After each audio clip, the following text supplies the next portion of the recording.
All right, everybody. Welcome to the Sip and Savor hour of the Simeon Henderson Show, where we're giving a voice to the people.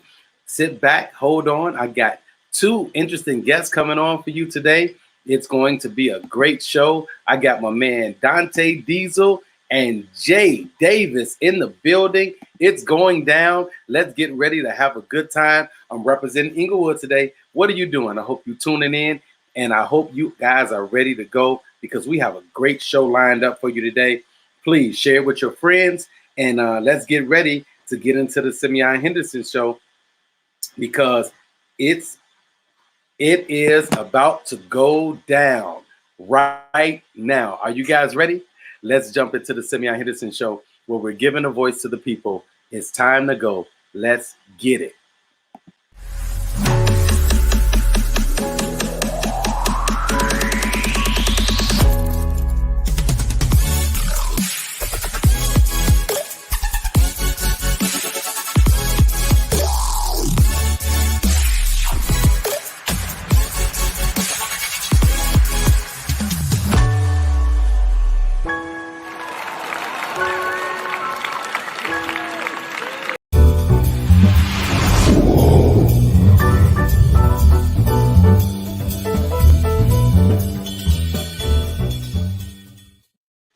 Hey, what's going on? I hope you guys enjoyed the intro. Did you like the intro? Dude, I loved it. I thought it was dope. I'm like, man, this is you ain't missing the beat, bro. Man, I'm telling you, it's time for us to just walk in our excellence, man, and just continue to move forward and do the things that we know how to do. Because at the end of the day, man, it's just about preparation and performance. And when you can prepare, proper preparation prevents poor performance. Oh, Is that right? I think most deaf. I think I said it right. And during these times, man, I think that we have to. You got studio lights, man. You sweating? What you? Man, I got the lights and everything, brother. And it's just one of those things where I just really wanted to put together a show that is professional, that is worthy. And when I bring guests on, they have a good time and they just enjoy the experience and things like that. So I know we're waiting for Jay Davis to come in. And while we're waiting for Jay Davis, I want to give a shout out to the young people. I know that a lot of young people are going through a lot. You know, my heart goes out to all the seniors that are graduating, eighth graders. You have an eighth grader. Yeah, man. My son is in eighth grade and no graduation, no class trip. You know, I just, it's hard to realize that the memories, you know, the stuff that we witnessed that they have a hard time, they're not going to experience. So right. And so in thinking about that, what I want to do on my show for the next few weeks, anybody that has a student that's either graduating, I don't care if it's eighth grade, high school, or college, and I want to pay homage to them. I'm going to put something together where we can do like a little celebration for them, and we can just encourage them. I got a quick question for you. What you teach? So what age are your kids? So I'm a dean. Yeah. And the kids that I work with? Yeah. Oh, I work with high school, freshmen through seniors. So and you know, I coach. So I have a lot of seniors that I coach for basketball and softball. Basketball season is just finished. But for softball, they're not going to have that season. And I feel for them, you know what I mean? Right. And that's why I was going to ask you how they taking it. Because, I mean, like I say, my son hasn't really been vocal about it. But I know other kids, especially, I really feel for the high school, especially the seniors who they won't get the experience like the traditional prom or you know, all the other stuff, the senior ditch day, all those things. Man. Right, exactly. But and then what I want to also think about is, so I have kids in high school. So Simeon and they're juniors, and CJ is he's a freshman going into sophomore. But real quick, I want to give a big shout out to my daughter. And so check this out. I want to give a big shout out to my daughter and her friends because they became leaders, pathway leaders for their school. She goes to St. Mark's Ivy League boarding school in Boston, Massachusetts. And so what, you know, they can't go back, and they're doing online learning. So we're gonna have to go down there to get her stuff. But when school starts back, she's gonna be a leader. And I just want to give a big shout out to them so you guys can see this up on the screen. Mm-hmm. There they are right there. Oh, nice. We have Sam, Daniela, Vianney, who's my daughter, everybody. And we have Bannon. I want to give you guys a big shout out and a congratulations and to keep working hard. Shout out. You know, during this time, you guys are staying focused on education and you guys are working hard to continue to be your best. So you are truly symbolic, as I call it. Okay. So thank you to you guys for everything that you're doing. So yeah, yeah, man. Dope. So it's one of those things, man, where we have to, let's get into it. We'll wait for Jay to come in. I don't know where Jay is. I think isn't he working? Drugs. Drugs. That's a lie. The work that's a cover up, man. It's a cover up. He's getting his head right now. So just saying, man, I've worked with him so long. I know him well, and yeah. He's trying to recover from something. I don't know. Social distancing, I guess. Well, he does realize that this show is online, so he doesn't have to social distance. So, but yeah, but you know, he got to make himself camera ready. So here we go. If you know what I mean. I'll start off with you, right? So I have you. So I want to start off with you as a producer. Mm-hmm. As a producer, you've been in the business for a while, right? Mm-hmm. You've been in the business for a while, and you've been working as a producer. What is it like for you going to create and produce for other people, mm-hmm. and then being able to go and create and produce for yourself? Well, it's for working in the news, man. You know, it's like every day you're producing something. You know, you're producing a story or whatever, and it's not too much different. It's just that I have a little more say so in what we do. So when me and Jay do things, there's things that we can say yes, we can try new things, or we can just say no, we don't want to do that. So I mean, but in TV, you don't have that. So you get an assigned story, and that's it. I think your mic is muted. I can't hear you, Simbo. There you go. There you go. Jay's in the dark. He's out hear him. Jay did something. I don't know what he did. I heard him. Nope. I don't know what Jay did, and I don't know why he's in the dark, everybody. But we might be okay for a minute to be in the dark because he might not have his shirt on. I told you, man. He's getting his head ready. Damn drugs, man. Jay, are you there? Jay, you there? I told you, man. He's getting his head ready. Damn drugs, man. I heard me. That's right. That's messed up. Are you there, Jay? Okay, he went out. Okay. So he'll come back in. So we were talking about now my thing to you is this: working for a network. Working for a network.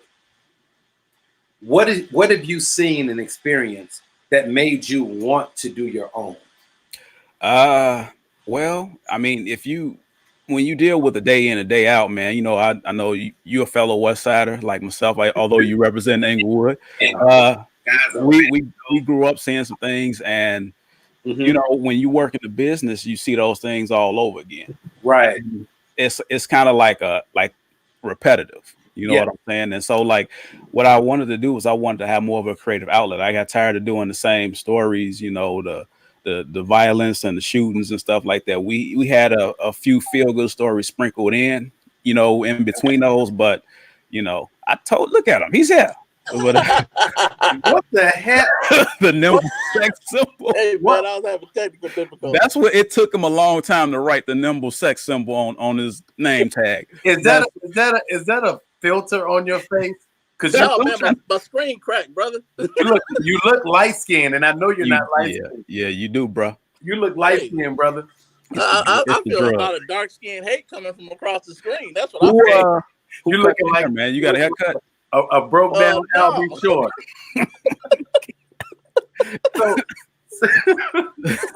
So we got Jay on, everybody, and we're gonna go a little deeper into the comedy and what they do. But before we do that, I want to show you guys something. We're gonna talk about some of their movies and some of their productions, and I want to start with this first. So we're gonna go into this. Not Another Black Movie. Check it out. It's on Amazon. We're gonna check this out and then come back and talk to Jay Davis and Donte Diesel. Check it out.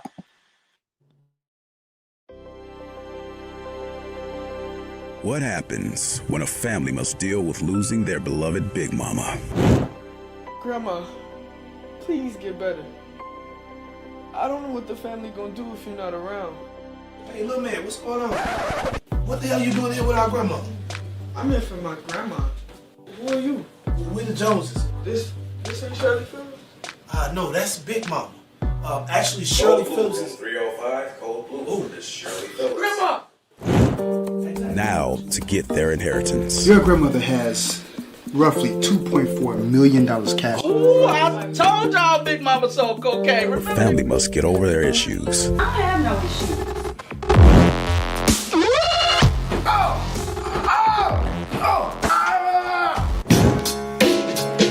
Dale, you ain't funny.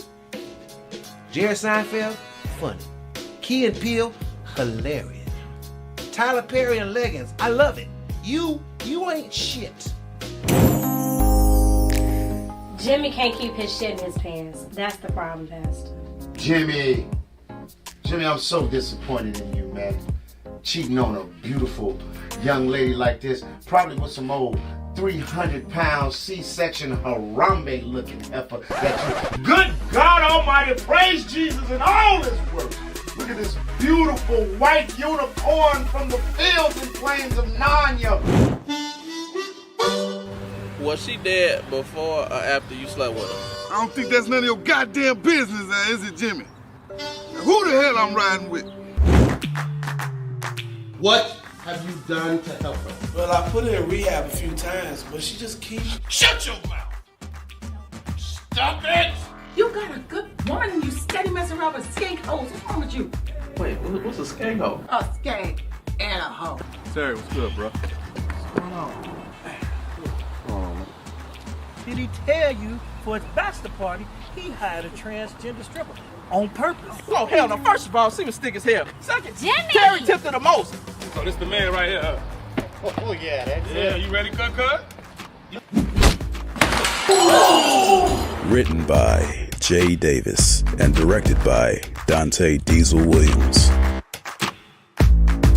Not another black movie. Let it happen. Let it happen, Jimmy. Let it happen.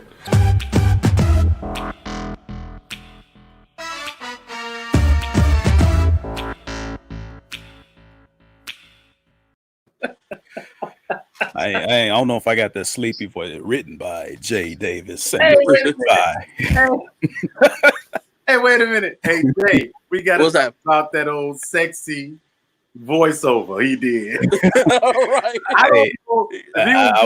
I don't know if he was doing the voiceover for a comedy or for What Was in the Dark. What you think? Yeah, Diesel put baby oil on his chest when he did the I voiceover. wasn't. It was Vicks, all right? And I wasn't on camera, so I had to do something. Hey, all I know is that man's like, just. I was like, okay, hold on now. Wait, Like, wait a minute. this is too sexy for me, right? So here we go. Let's get into it, guys. So I want to take it step by step. There's 3 projects I wanted to talk about, and that's the first one. Not another black movie. I was fortunate enough and blessed enough to be in the movie, and it is so dope. It was funny, man. And I'm gonna tell you the funny thing about it. Do you remember those little PSPs? My wife, I'm gonna get her to hand it to me, that you can play video games and watch movies on. Yeah. So, and under there, I was cleaning up. I found my old PSP, and guess what movie I had on there? Not another. This thing right here. Oh, not another scary movie. Not another scary movie. Wait, So I was cleaning up the other day, and I saw that, and I was cracking up. So here we go. When you guys went into not another black movie, what was the thought process? I was just tired of Tyler Perry type movies. It's like it wasn't no shot at him, but it's like I think of a movie with Taye Diggs, and I keep getting it confused with other movies with Taye Diggs. I'm like, it's the same damn movie. Yeah, they're the same movie, man. So I was like, you know what? Let's just make a movie poking fun at all the black movies that people like. So let me ask you this. So and I see you had a Shamar Moore lookalike in there. Yeah, Jack. Because Tyler Perry's had Shamar Moore lookalikes. And then, what was when you guys wrote it? What was the thought process when you said I want to write this to be funny, but because you still told a story, right? Right. You told a story. So what's the process like trying to tell a story, but also trying to be funny and make people laugh while doing it? Like it wasn't like the traditional parody, like the Wayans brothers, just like all over the place kind of. But I actually wanted to put like an underlying message into it, as far as like dealing with your own personal issues and stuff like that. But at the same time, stuff was happening leading up to that. Right. So, so Jay, you can honestly say and truthfully say that you're an award-winning sketch comedy writer now, right? And you're a producer and you're an actor. So I'm kind of tired. And if you really look at Jay Davis and myself, we actually do look like we're related to each other. Oh yeah. I'm like the brother that y'all kicked out the house. It's so funny. Everywhere I go, people are like, "Oh, I loved you in that movie," and I was like, "What movie?" And he's like, "Choconet."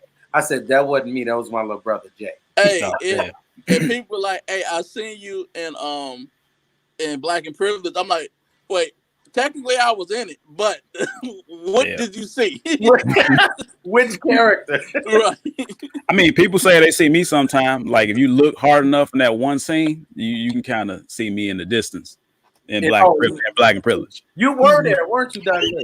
Yeah, I was. You were one of my name was in the credits. You were one of the brothers in 100-man march in the background. Right. That was funny. Okay. Hey man, I was on your side, bro. So here we go, right? So now Diesel as the director. And it's so funny because I always get this confused. I've been knowing you guys for years, and I always get confused. Who's writing, who's directing, who's shooting? Because Donte, you'll have the damn camera in your hand as well as directing, and I think they kind of go hand in hand. But what made you want to start directing comedy? Actually, I started doing it when I was in college, man. And a lot of people don't know that. I did a movie I wrote, shot, and directed in 2002 called The Legend of Bootney Lee. And it was my first comedy. It's on YouTube if anybody wants to look it up. It's not that good though. I mean, it's good, but it's not. Don't look at it. Don't watch it. What's the name of it again? Never mind. But anyway, it's called The Legend of Bootney Lee. It's about a basketball player who makes a comeback. He's a weird character, man. But so it was my first entry into comedy was almost 20 years ago. A lot of people don't realize. And then plus, dude, for years I've been behind the camera. Even when I was a teenager, I used to take the camera. Me and my cousin, we'd have these silly videos where we'd be acting like pimps and all kind of stuff on there, man. So it's not really new to me. A lot of people just see, they see me and they think I'm all serious and shit. But you look angry all the time. Yeah, you do. You do. Shut up, man. You do look. I look focused. You just recently started to lighten up, Donte. I'm focused. You recently started lighting up. But look, I can understand you looking serious because that brings me to my next point. You're an Emmy-winning broadcast news journalist. I'm sorry, but photojournalist, right?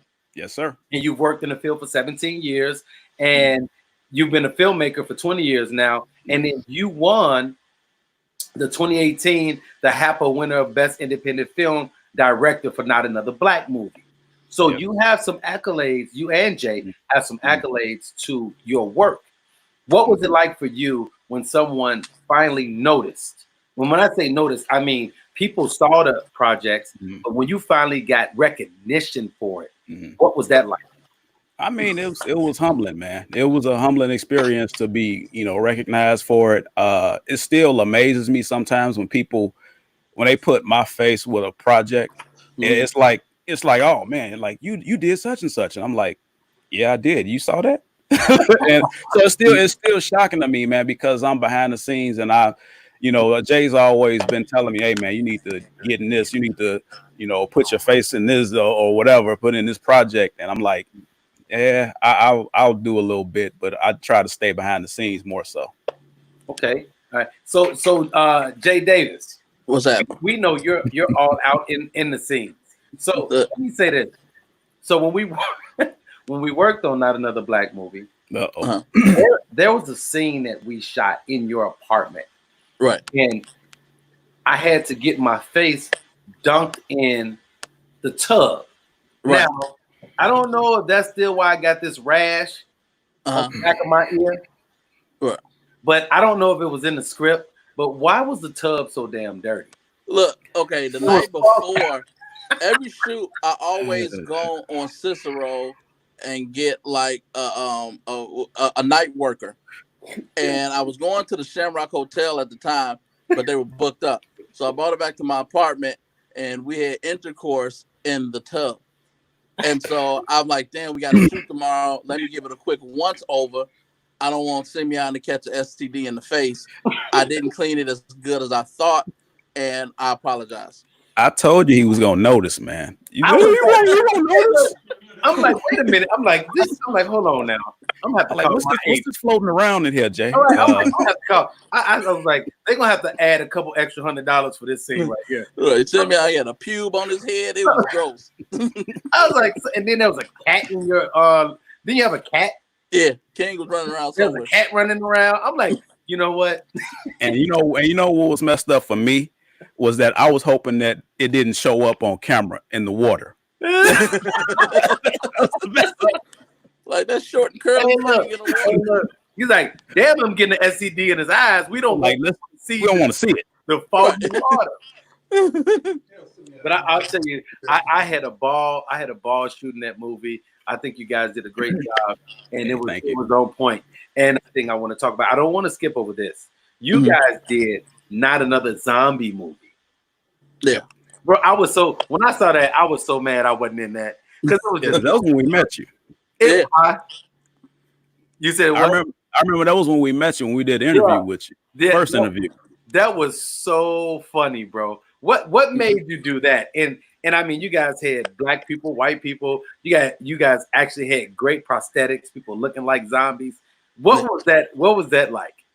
It was the same concept. I got tired of seeing zombie movies. I'm like, man, every time I look up, it's a new kind of zombie movie out. I'm like, it's the same fucking concept. They turn to a zombie. Somebody get bit. They don't think they bit. Then he goes and bite everybody in the crew. I got tired of seeing the same shit over and over again. So I decided to write one. Hey, shout out to John Vittoriti for the makeup on that too. He did his thing, man. The first day we knew when we shot it at my house. Right. And shot at your house. I know. We shot an indoor scene and an outdoor scene. And so that outdoor scene, man, we thought we were gonna have like 30 zombies show up. And 100 people showed up. Right. Yeah. 100 people. And we would like, I look out the window, man, I see a line going around the corner, like, and then all my neighbors out on their porch just watching the scene and everything. Like, it was crazy. Neighbors that never spoke to me came and spoke to me for the first time. Right. That was amazing. I think that was a testament to your work. You know, people just wanted to show up, they wanted to be a part of it. And you guys took advantage of that because that was one of those things where, come on, man, no black independent movie makers were doing zombie movies, let alone a zombie comedy movie. So when you guys did that, it was right on point and right on time. Which brings me to comedy. When we talk about you guys in comedy, I want to show you guys something right before we get into the comedy of Jay Davis and Donte Diesel. You guys are on the second season of Choke on That, right? Right. Yes, sir. And it is hilarious. I can't wait to be a part of that. I love comedy, and I just watch the trailer, everybody. Watch this. Choke on That.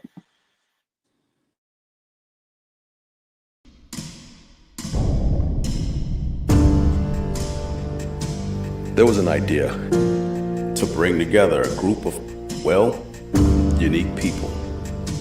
To see if we could become something more. So when they need us, we could fight the battles that they never could.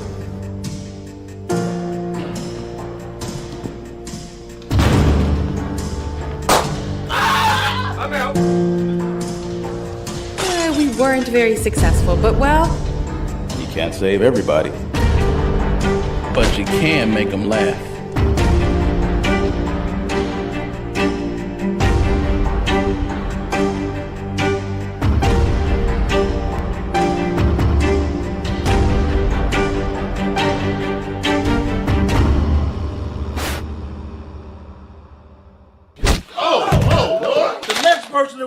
on me is gonna catch.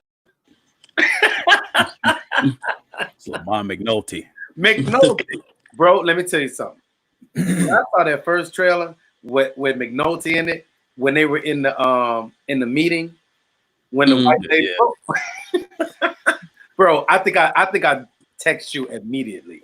I was like, dude, I got to. And then, man, the one scene where Leon Rogers is fighting the little person. Yeah.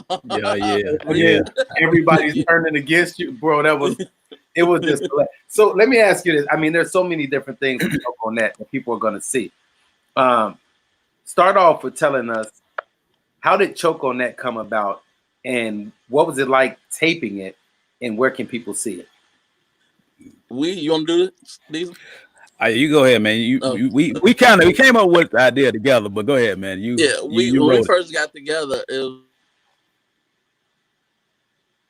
shooting sketches. Like, we knew we wanted to do something, so we just kept shooting sketches for like 2 years straight. And I think it was 2017. We decided like, hey man, we got like 2 hours worth of sketches. Before that. It might have been before that. 2015. Yeah, around there. We had like 2 hours worth of sketches. We like, man, we should just like make a show. And so we decided to shoot more sketches and actually format it to like a sketch comedy show format. Right. And so what was it like for you guys? Because doing a sketch comedy, you need a whole lineup of actors. Right. You need a lot of people. What was it like for you guys when you decided, okay, we're going to do this, and now we have to start casting it? But and the cool thing about it, you guys cast it perfect, but there's still a lot of room for a lot more actors to come in and do some work, because this goes on and on and on. What do you think about, or what's the process when you're thinking about different characters to go in these different roles? It's a lot of times, like between like Diesel, we know different people, and a lot of the sketches are based off people or experiences that we go through. And so it's like, if I see a certain actor, like like Tiffany Addison, I'm like, she's a perfect dramatic actress. Yeah. Right. That will be perfect for the lift sketch we did. Right. And so it matches well. So a lot of times, there's a lot of actors we didn't seen on screen before, and it is like I'm writing something to click, like, oh, that person would be perfect for this one. Right. And when you go into, what is the day like? A day when you're shooting choconet, what is that day like? I mean, in my eyes, because I've been on set with you guys, but not on choconet yet. But in my eyes, it has to be fun. It has to be just a fun setting, a fun place to be in. What is it like for you guys? As long as we get everything right, it's fun. But it's loose usually on set, man. We try and keep the atmosphere light. It's depending on the scene also, because when we shot that lift sketch, it's kind of like the feeling of that whole shoot was dark. Like we just, even when we were shooting it, we was laughing, but it was kind of like it was dark, and we knew we was going someplace different with it. Right. Do you guys, when you were shooting, when you were filming, did you guys ever have any problems with any actors, being prima donnas or saying what they didn't want to do or what they wouldn't do? Did you guys have any of those issues? I'm just asking. Here's the funny thing. A lot of times, people are willing to do stuff that they've never done before. Yeah. And it shocks me.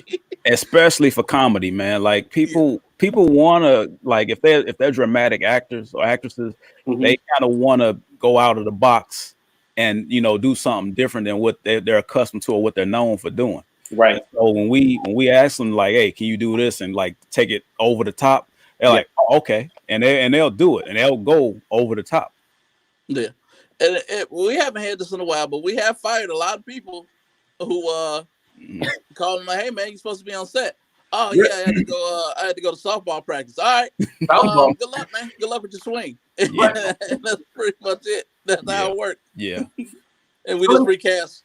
So let me ask you, and I got to get into this. Do you think that people, do stuff like that because they feel that you're not Tyler Perry, or you're not at the top yet, and you think because it's independent, you think they don't take it serious? I'm asking you this question because I've seen people do that. Me, you know me. I'm a professional. Whether I'm on Not Another Black Movie, whether I'm on Chicago PD, it doesn't matter to me. I bring my A game every time. What do you think their thought process is? Those people. I agree with you. I think, perception is everything. I think sometimes people think that, oh, it's not a Tyler Perry set or it's not this, it's just an indie film. Well, you can't look at anything as being just a whatever. You know what I'm saying? Everything is potentially like a stepping stone for a person. Like we got people who, okay, Not Another Zombie Movie, for prime example, has 1.5 million views on YouTube. And so there's people in that film who've been seen all across the world. Yes. And they might not even realize it. Nope. Yep. And that's the funny thing. Question. Did you guys monetize that? Unfortunately, a distribution company has that, which I will not mention the name because I hope they rotten shit. But it's not Maverick, is it? Well, it's it's affiliated like the Dallas team, yeah. So look, let me ask you this.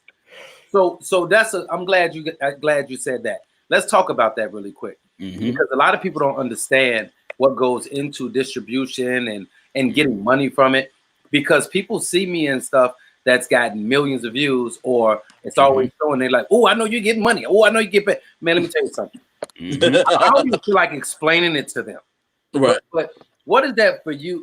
What is that like for you guys to do a project and for it to have that type of success and go global and not see any more money from it? What is that like? Because somebody's seeing money from it. Right. Yeah.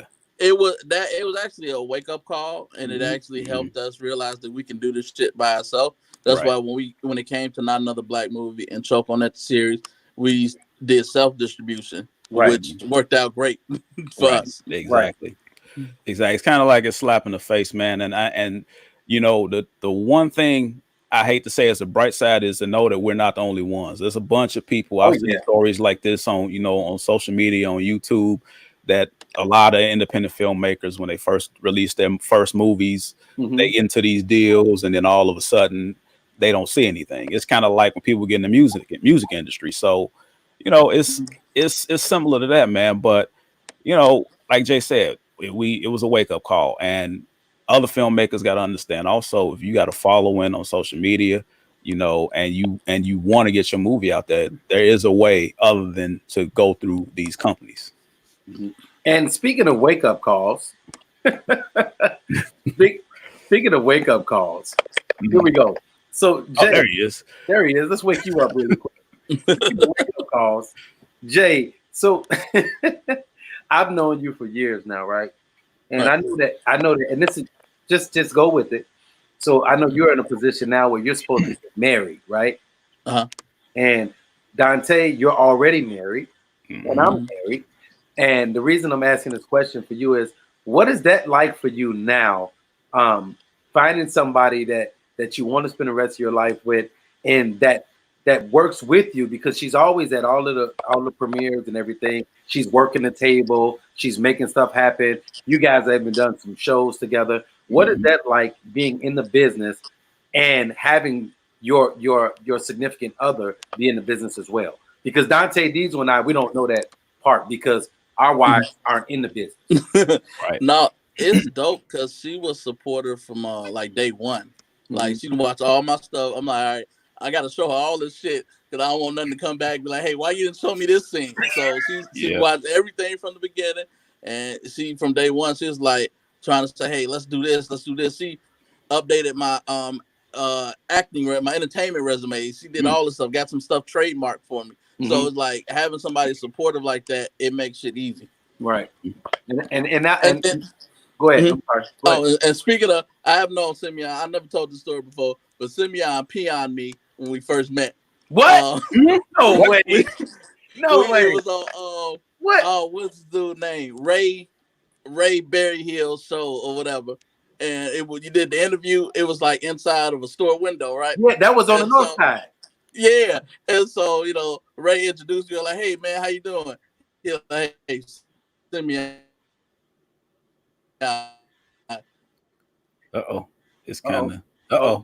Wait, He's telling the story, and this. Hey, that must mean he lying. He lying. Right. He lying.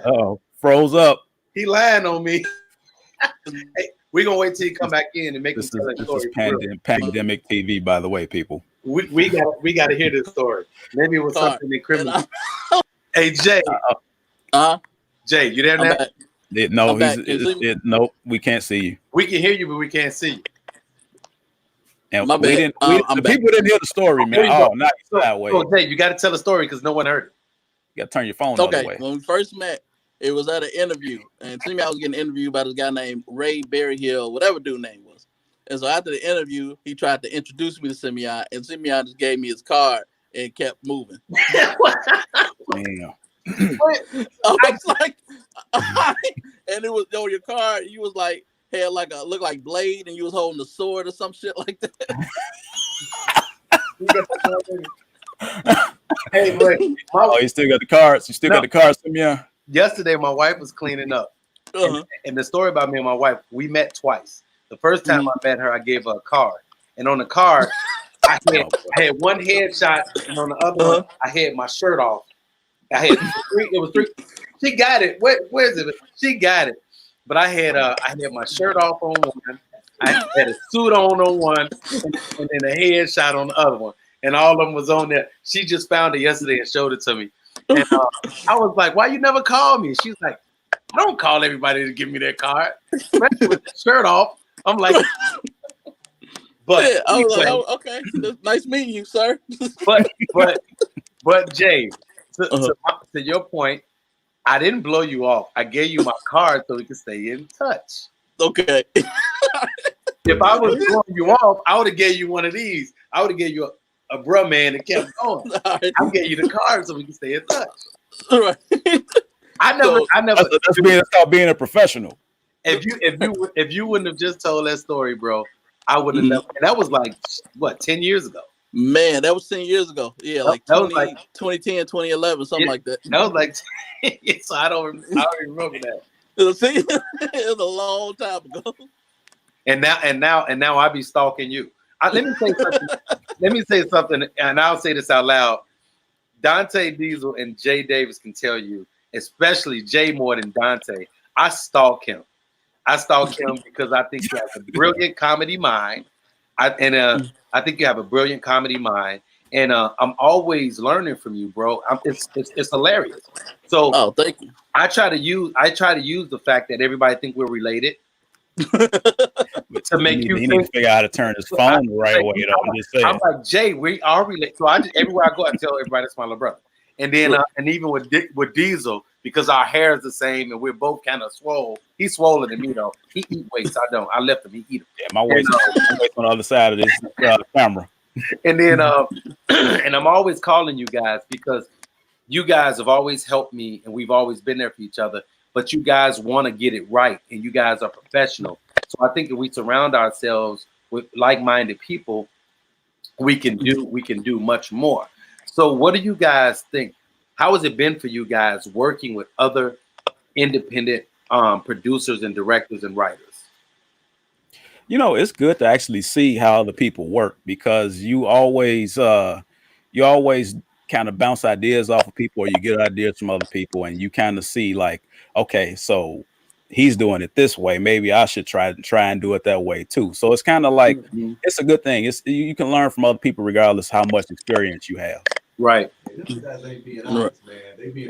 Right. I like doing stuff as efficient as possible. So being on like other sets, like I seen like how Mark sets are run. I'm like, okay, I can do that. That shit works pretty good. Hey, look, that's one, and I think when you run a tight ship, and people got to understand, any independent filmmakers that see this, or anyone that inspires to be a filmmaker, I think when you find a process that works for you, that you should go with it because you don't. It's all what you demand.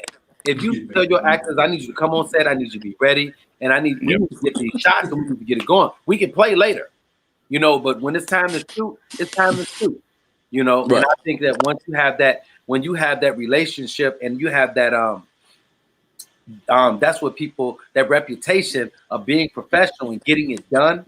People are gonna come on set. They're gonna come on ready to work, ready to get it, and then you don't have to worry about that. Okay, right? Right. So when we're talking about that, we're talking about. There's one more project I wanted to mention that you guys have going on that I'm.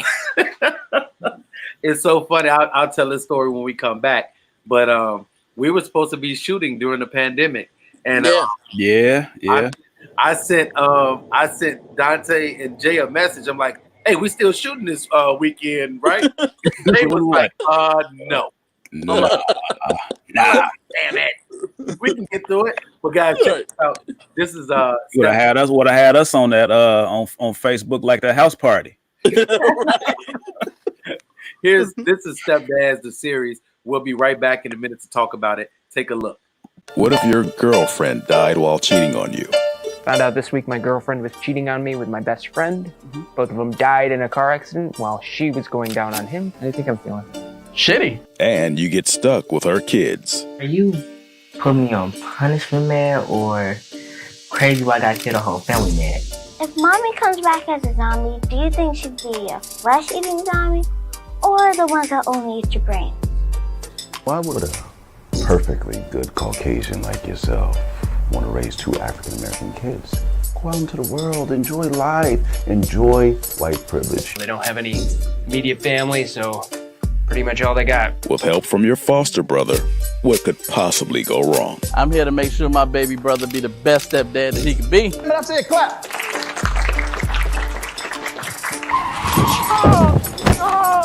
Stepdads. Domino, mother. I'm gonna get some tea. You want tea? Everybody get some tea.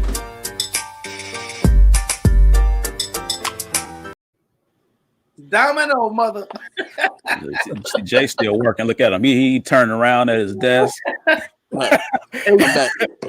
Jay, where did you work at? You look like you working at Now he's gone. Oh, now he's gone. He's popped out. Yeah, you know. He looked like he work at Home Depot and he in the break room. Yeah, it kind of does look like that. I don't know, man. He's popping back in. Yeah, there he is. And he turned the camera around. Do you work at Home Depot? Nah, we can't hear him. We can't hear you. Now we can't hear you. He having them Teddy Riley technical difficulties, aren't you? Yep. No, Teddy. Teddy said ain't so, Teddy. Hey, all you missing is the guy in the background dancing. Jay, go out and come back in because we can't hear you. So Jay looks like he's working at Home Depot and he's in the break room, and then the service is getting blocked by some plywood or something. That's what it is, man. I mean, he's on that company. He's on that company Wi-Fi. There it is, and during COVID, it's not as strong as it should be. Right. So looking at Stepdads. Mm-hmm. Stepdads, that comedy, and you guys are getting everybody to come in and be a part of it. It's pretty dope. That concept, man, is just crazy. I remember when I first watched it, and they were in the funerals, and they were in the funeral scene. Man, and, here he is. Let's see if we go ahead. Yeah, there he is. There he is, Jay. Ready. All right, there you go. We were saying, where's your hype man at, man? You look like you work at Home Depot and you're in the break room. Right. No. So we were talking about stepdads, right? And going into it, I think what really caught me by surprise, and it was funny as hell, at the beginning when he was in the funeral and he was talking about it, and then they pan out and you see both of them in the casket together.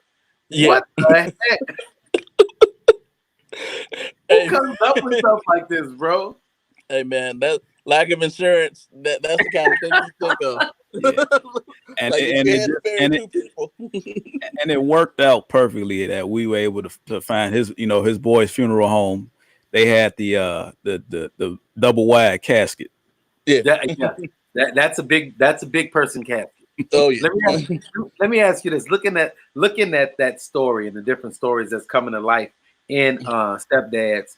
Jay, have you ever been a stepdad in real life? I almost was, and then I realized he had bed bugs, so it wasn't gonna work out. Wait a minute. Yeah. Hey, man. how did you come to realize that she had bed bugs? I got bit. You get bit. Right. You're like, I don't want to be here no more. Okay, I don't see this happening ever again. Which is another reason why you should not date a girl in the projects. Exactly. Yeah. That's exactly what she was at. That's what you call risking it all. Right. Like, yeah, where you live at, baby girl? I live on state 22nd state. Yes. Nah, I'm gonna have to talk to you another time. So There's been a few times I went over there like, I'm gonna get shot. I knew it. So I'm glad that was long gone. So here we go. So Diesel, have you ever been a stepdad? No. No. Hey, Jay, that was a setup. I got 2 kids, that's it. Hey, Jay, that was a setup. Right. Like, you gonna get this man stabbed. Be like, excuse me, when would I have no other kids. Got 2 right now. It's e-learning. And eating up everything.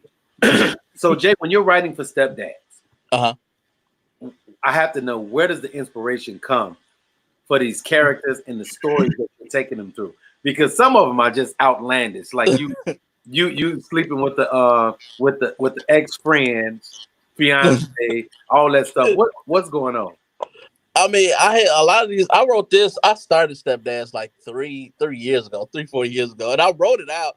We just never had time to do it, but I like restructured the characters, and so I knew I wanted. It had to be 2 polar opposite people in there, which is me and Ben. We totally different, but then we had to come up with other people throughout the show that make this journey difficult for them.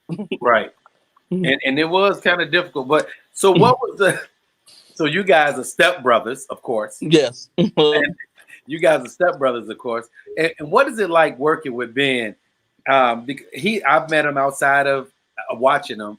He's a pretty cool guy, but he's a typical white guy.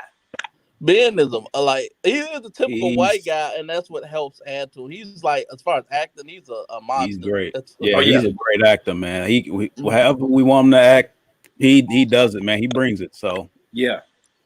He's a true professional.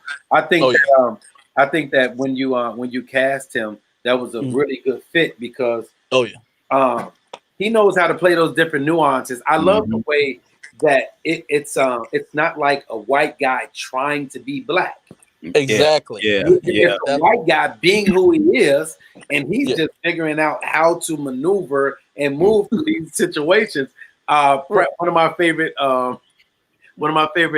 scenes is when he's talking to Malcolm on the phone, FaceTiming him, and he's like, "Why is your shirt off?" Right. He's like, "What's going on, man?" He's trying to get some kind of resolution to this. He's like, "Why is your shirt off?" So it would have been corny, man, if we made them, come in, hey, homie, how's everything? How's it happening? And it's unnatural, man. We get it, we see it all the time, man. But it's like, me and Jay talk about this all the time. We like to do comedy within the confines of like real life, just situations. Like if you look at Stepdads, it's a situational comedy where this is just, like Jay's character is the crazy character. He's like, everybody got uncle like that. Right. You know what I'm saying? No, for real. Yeah. My uncle, like Jay, his name was Johnny B. R.I.P. His name was Johnny B. And my mama would tell me, she would say, if I ever see you put a drink up to your lips, I will kill you. That means he drank a lot. Oh, what? Man, the man would come in our house. He would come in the back door and go right to the refrigerator and take the pack of hot dogs out and just start eating. Oh, wow. Raw hot dogs? Cold hot dogs. Just start eating cold hot dogs. Yeah. No, but I'm telling you, man, that alcohol, man, that's what I didn't take my first drink until I was 21 years old after my last football game in college because I was so scared to drink. I never smoked weed, never did. I was just so scared because I didn't want to be like my Uncle Johnny B. Right. Damn. So let me ask you guys this. Looking at characters like Rocco Mari's character, Rocco's character, right? Like I love that character because he's super serious, but it's comedy. It's funny. Right. What was that like for you guys? Writing that role And then how did you present it to Morocco? Because I know Morocco. How did you present it to him? Well, I mean, I wrote it because I knew we had to have some kind of antagonist. Mhm. And, you know, the average person watching it, race is going to come up. That's going to be a topic of it. Like, you know, what do white people know about raising black kids? We knew, so I knew that was one of the antagonists I was going to have. So when I sent it to Rock, I was like, hey, man, we're doing this show. I want to know if you might be interested. And I sent him, we had the first episode done already, so I sent it to him. And he was like, hey, he's like, send me the script. He's like, yeah, I can do it. Let's make it happen. And he got that. He has that voice that's just That's like him too. It's like, just send me that script. Let's make that happen. Let's make that happen. Let's make that happen. And you know, it's just it's scary. It's the devil. I mean, if I never speak to the devil again, that's like I spoke to him already.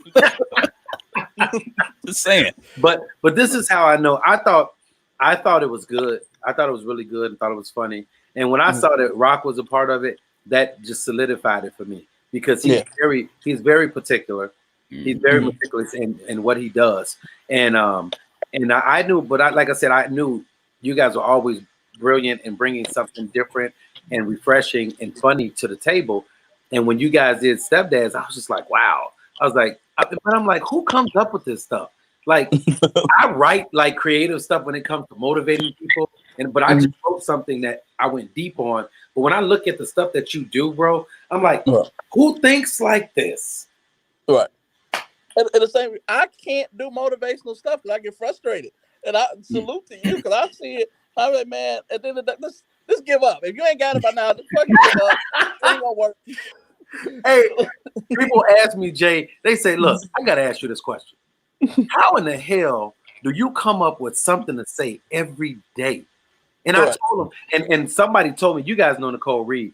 She told me, she goes, Simeon, she goes, you're not normal. And I'm like, what do you mean? I was offended at first. And she goes, it's not normal for someone to wake up every single day and find time in their day to actually motivate people and speak positive stuff to people and mean it, you know? And I said, oh, okay. I said, you threw me off for a second. But it's just one of those things. And even with my acting, I take my acting very serious. If I'm going to ask you, what do you see with this character? And then I'm going to tell you what I see with him. And then we're going to figure it out. Because at the end of the day, it's your vision, it's your story, and you are hiring me to bring that story to life. So when you're picking these actors, I know that you guys put some effort into it because it can make or break your project. That's true. And again, salute to you because I can't do it, brother. Like a few people that sent me scripts, and I didn't suggested them to start an OnlyFans page. I'm like, look, this ain't for you. OnlyFans, you can make it happen. Just get your shit together. Wow. I'm not good at motivating people sometimes, man. Yeah, you do tell it like it is. I will say. I try, but you know, then I just don't say nothing. I just won't respond if I'm, you know, like forget it. Diesel and ghosted a few people. Diesel is the white hat and you're the black hat. Yeah. and the white hat, if he don't have nothing good to say, he's not saying nothing at all. No, the black hat don't say it like it is. I will say something if you piss me off, but I don't want to waste the energy, so I just opted out. Just that's it. So here we go. I'm gonna go into two funny stories that I want you guys to tell. But before I go into that, I want to give you guys a chance to win. It could be a Be Symbolic hoodie or a t-shirt, or you guys know I have COVID mask. Be Symbolic COVID mask. It never stops. So I'm gonna give you guys a chance to win. So the question to you guys is this: the cool thing about being online and being able to have your studio in your crib is you can be set up however you want to set up and nobody knows. So my question to you guys is this: do you think I'm A, wearing pants, B, wearing shorts, or C, wearing no pants or shorts at all? You better be wearing shorts, man. I'm gonna say shorts. I'm gonna say shorts. I don't want to think anything else. Right. And you don't have to prove it either. You can just simply say you got on shorts. That's it. You don't got to stand up or nothing, man. Hey, you're like, well, you ain't got to stand up in short now. Okay, actually, I'm wearing jeans, bro. I'm wearing pants. And I almost and this is what. Let me tell you why I put pants on. I'm still gonna give you guys a sweatshirt or hoodie anyway. But the reason I wore pants is because I know you. I knew you were gonna say that I didn't have pants on. I knew it.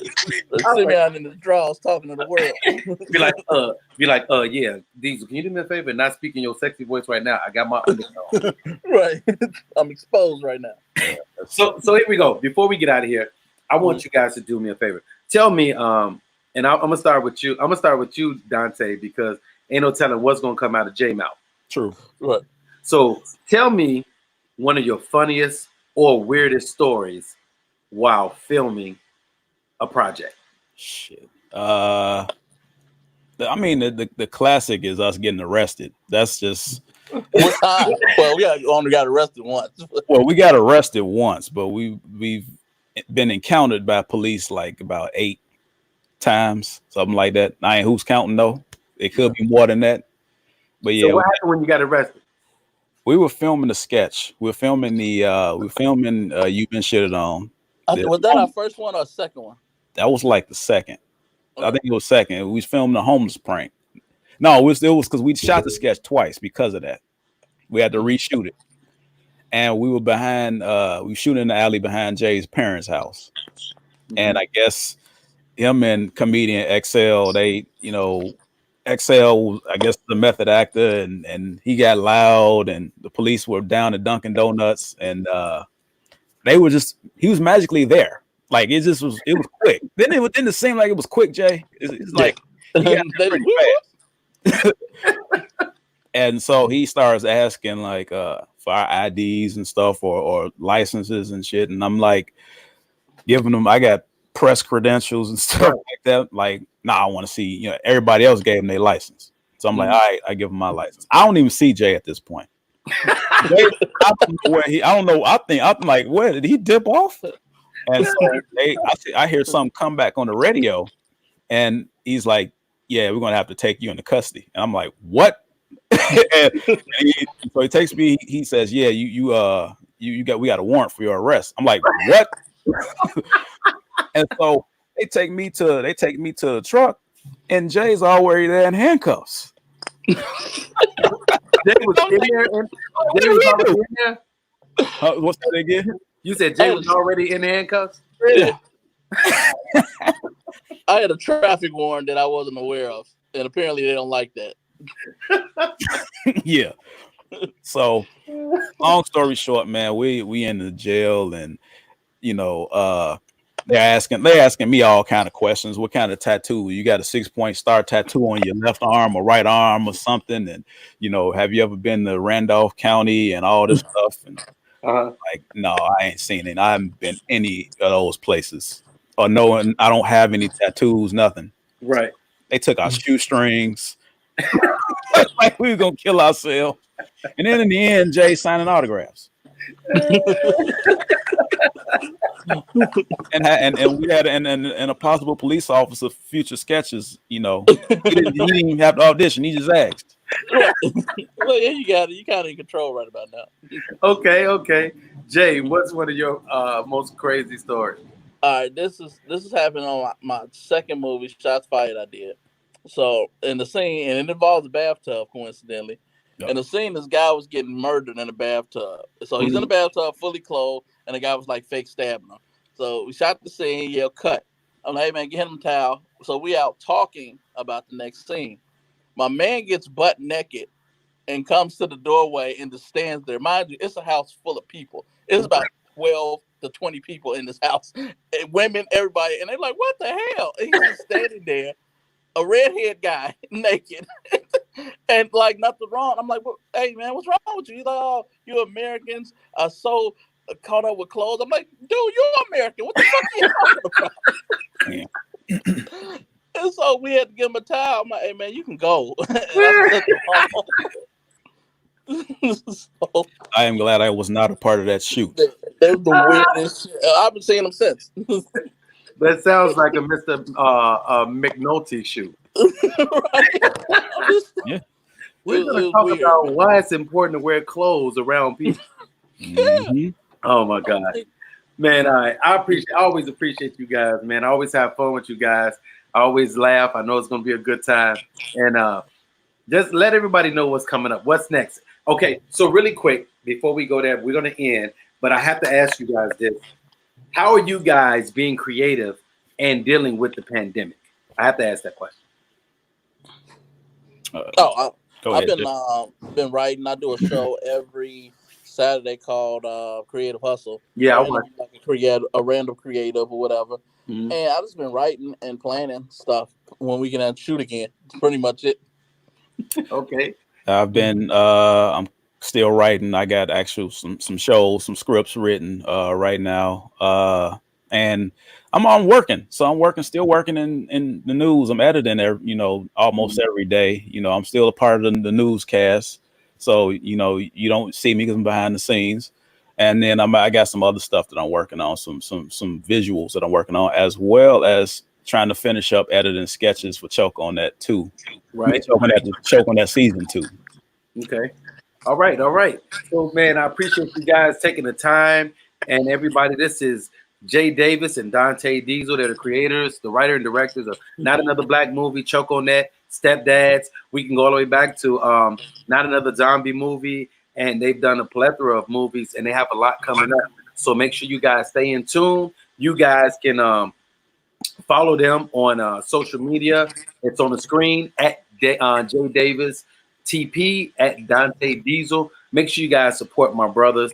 And man, I appreciate you guys, and I'm excited about what's to come, man. So, hey, let's get ready. Do you guys think how long do you guys think before we come out of this? Yeah. Alive? It's gonna be a long time, man. Hey man, people still throwing house parties. Right. I'm like, I don't know, man. I'm mad that we're from the West Side and they're doing it on the West Side, because that gives all our South Side friends just cause to talk about us. They still doing it. They just didn't go live with it. That's right. That's what they smart with theirs. According to Back to the Future, we supposed to have flying cars, not worried about a nigga coughing on us. Right. So the key is, man, what's gonna happen is we probably gonna get a vaccine pretty soon, and that's what's gonna happen. So we'll see. So until we get the vaccine, I want everybody to make sure you practice social distancing, make sure you stay away from people, and stay safe. I got my man Donte Diesel and Jay Davis on the Simeon Henderson Show. I appreciate you guys, and until next time, brothers, be safe and stay focused. And here's a little public announcement before we go off.